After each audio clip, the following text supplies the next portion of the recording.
머리 검은 짐승은 은혜를 모른다. 옛날 어느 마을 강가에 한 어부가 아내와 함께 살고 있었습니다. 부부는 사이좋게 지냈지만 다만 하나, 마흔이 되도록 아이를 얻지 못한 점을 늘 아쉬워했습니다. 그러던 어느 날 어부가 그물을 거두러 강가로 나갔다가 어디선가 들려오는 아이 울음소리에 귀를 쫑긋 세웠습니다. 이게 무슨 소리지? 내가 잘못 들었나? 이런 곳에 아이가 있을 리 없을 텐데. 어부가 두리번거리며 갈대숲을 보다가 고개 저으며 도리질했습니다. 역시 내가 잘못 들었나 봐. 그때 다시 아이 울음소리가 들리기에 반사적으로 소리나는 방향을 쳐다보니 강물에 뭔가 떠내려가고 있었습니다. 울음소리는 바로 거기에서 나는 것이었고 널빤지 위에는 어린아이가 누워 울고 있었습니다. 깜짝 놀란 어부는 급히 그물을 던져 아이 태운 널빤지를 끌어당겼습니다. 가까이에서 확인해 보니 널빤지 위에는 강보에 쌓인 아기와 함께 징그러운 구렁이 한 마리가 있었습니다. 구렁이는 무태 닿자마자 다행이다 싶은 몸짓으로 구물거리며 재빨리 숲을 속으로 사라졌습니다. 어부는 여전히 우는 아이를 들어올리며 어디 다친 곳이 있는지 살펴보면서 혼잣말로 걱정했습니다. 이 아이를 잃어버린 부모는 얼마나 슬플까? 빨리 찾아줘야 할 텐데. 주변에 아무도 없으므로 어부는 일단 아기를 안고 집으로 돌아갔습니다. 부엌에서 나온 어부 아내가 난데없는 아기를 보더니 놀란 얼굴로 물었습니다. 웬 아기예요? 어부가 조금 전 있었던 일을 들려주자 어부 아내는 근심스러운 표정으로 말했습니다. 아기 부모가 찾아올 때까지만 맡아야 하겠네요. 그럽시다. 달리 우리가 나서서 부모를 찾아낼 방법이 없으니. 어부 부부는 언제 올지 모를 아기 부모를 기다리면서 정성스레 키웠고 아기는 건강하게 잘 자랐습니다. 어부는 남의 자식일지언정 뜻하지 않은 아이가 생기자 기쁜 마음으로 더욱 열심히 일했고 그에 비례하여 살림살이가 늘어났습니다. 아이 키우는 재미가 이런 것이군. 귀엽게 재롱부리던 아이는 어느새 활기 넘치는 소년으로 성장했고 곧 의젓한 청년이 되었습니다. 어부는 어느 날 산에 나무하러 갔다가 조그만 금덩이를 발견하고는 훗날 아들 장가 미천으로 쓰려고 가져왔습니다. 그런데 며칠 후 나절들이 어부의 집에 들이닥치더니 다짜고짜 어부를 붙잡아 보라로 꽁꽁 묶었습니다. 왜들 이러시오? 내가 무슨 잘못을 지었소? 나는 아무 죄가 없으니 이러지 마시오. 어부가 항변했으나 나절들은 말없이 관하로 끌고 갔습니다.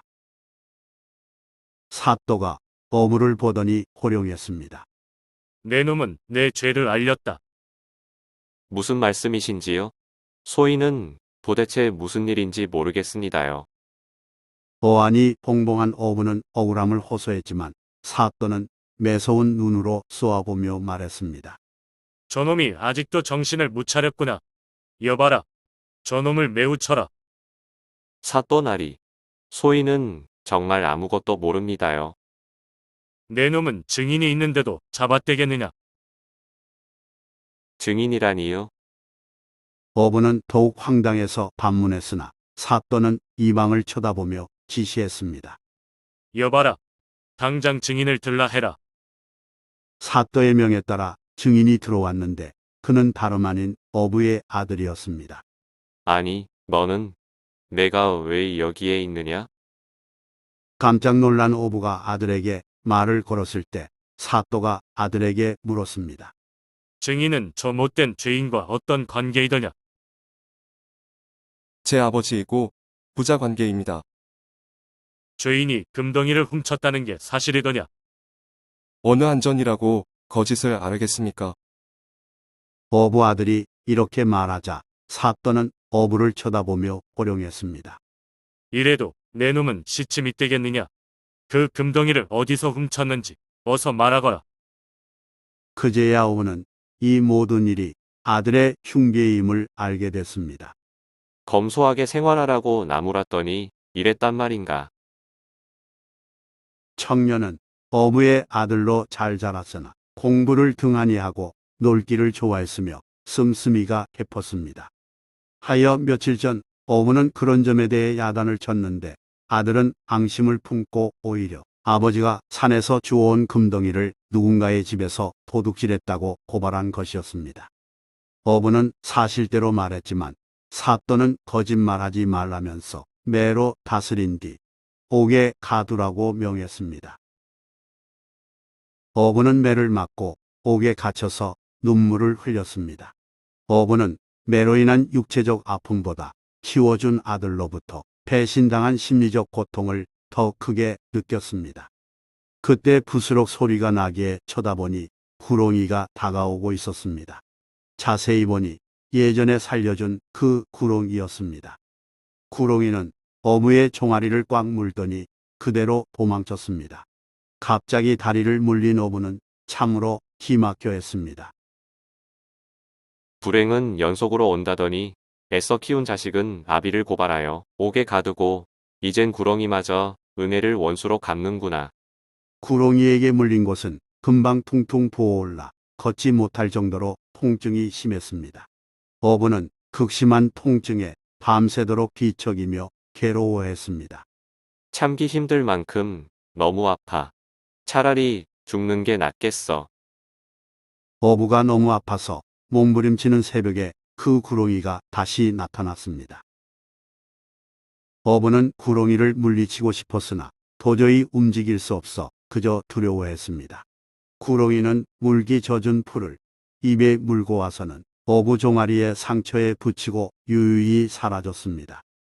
잠시 후 구렁이는 또 입에 풀을 물고 와서는 어부 주변에 떨궈 놓고 사라졌습니다. 그로부터 얼마 지나지 않아 놀랍게도 어부 다리의 상처가 아물었고 통증이 없어졌습니다. 이게 어떻게 된 일이지? 어부가 어리둥절한 얼굴로 자신의 다리를 어루만질 때 감옥 밖에서 웅성거리는 소리가 들렸습니다. 사또 운운하기에 귀 기울이니 사또가 뱀에 물려 밤새도록 앓았고 증세가 점점 심해지고 있다는 말이었습니다. 황급히 의원을 불렀지만 치료할 약이 없다며 쩔쩔매고 있으며 급기야 사또가 자기 목숨을 구해주는 이에게 무엇이든 보상하겠다는 방을 붙이라 명했다는 말도 들렸습니다. 어부는 종아리와 풀을 번갈아 보더니 무언가를 깨닫고 남은 풀을 소매풀이에 넣으며 옥조를 불렀습니다. 여보시오. 내가 사또의 병을 고쳐보리다. 옥졸은 시큰둥한 표정으로 말했습니다. 곧 죽을 처지이건만 어찌 사또의 병을 고치겠단 말인가. 글쎄, 내 말이나 사또에게 전해주시오. 옥졸이 가서 전하니 사또는 이것저것 가릴 상황이 아니라서 어부를 방으로 들어오게 했습니다. 사또가 있는 방으로 들어간 어부는 조심스럽게 말했습니다. 이 방에 있는 자들을 내보내 주셔야 치료할 수 있습니다. 사또는 잠깐 생각하더니 사람들에게 모두 나가라고 지시했습니다. 어부는 사또에게 눈을 감고 심호흡하라고 부탁하면서 뱀에게 물린 부위에 구렁이가 물어온 이상한 풀을 붙여주었습니다. 시간이 조금 지나자 매우 빠른 속도로 부기가 빠지면서 통증도 멈췄습니다. 오후, 참으로 신기하구나. 회복한 사또는 감탄하며 팔다리를 움직여 봤습니다. 사또는 어부에게 소원을 물었고 어부는 남의 아들을 우연히 얻어 키운 과거를 밝히면서 결백을 믿어달라고 호소했습니다. 사또는 어부 아들을 잡아 대령하라고 명했고 붙잡혀온 어부 아들을 꾸짖었습니다. 동물도 키워준 은혜를 갚고 주인을 따르는 내 놈은 동물만도 못하구나. 소인은 그런 적이 없고 오직 사실만 아뢰었습니다. 어부 아들이 반성하는 빛을 보이지 않자 사또가 이어 말했습니다. 내 놈은 죽을 뻔한 목숨을 구해준 양부모를 원수로 갚느냐. 짐승도 은혜를 알건만 머리 검은 짐승은 은혜를 모르는구나. 너를 보니 머리 검은 짐승은 키우지 말아야겠도다. 사또는 탄식하며 은혜를 원수로 갚은 어부 아들을 옥에 가두고 벌주었습니다. 예부터 사람이 짐승보다 은혜를 모른다 하여 머리 검은 짐승은 남의 공을 모른다. 머리 검은 짐승은 은혜를 모른다. 머리 검은 짐승은 키우지도 말라라는 속담이 전해져 왔습니다. 명나라 홍자성도 처세를 가르친 어록집 책은담에서 다음과 같이 말했습니다.